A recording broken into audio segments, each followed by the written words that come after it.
Araw po sa inyong lahat. Kahapon po naghatid kami ng patay sa La Pilpina Cemetery, escorted by Gimagpao Group, Tagum City Chapter. Ito sila.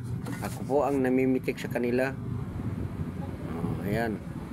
Ang inescortan nila ay ama ng kasama ko noon.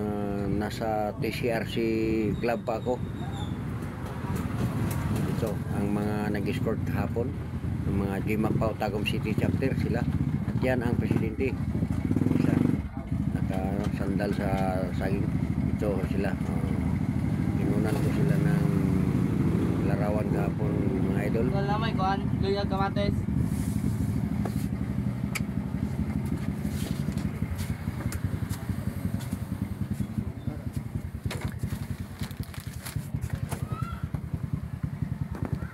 Ito po, ilabas na ang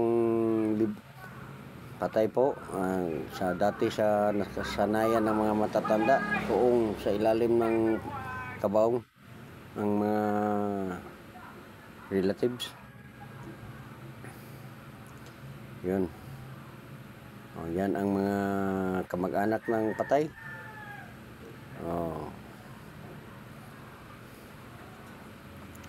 Ayan. Nasa suong-suong na. Okay.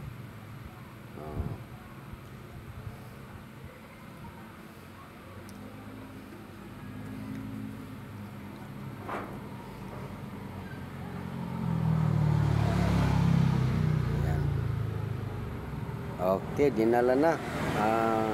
Palabas na po sa tahanan.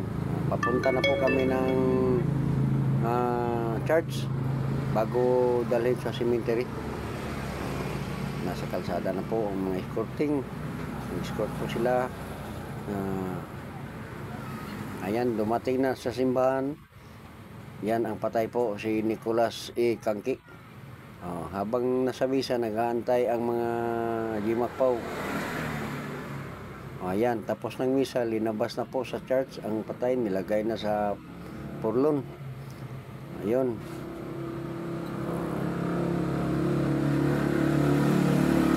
Nauna na ako sa cemetery kasi ako ang nagpipitik sa kanila habang tumatakbo ang mga sasakyan. Ayan. Okay. Tapos ng misa, ipasok na nila sa Nitso.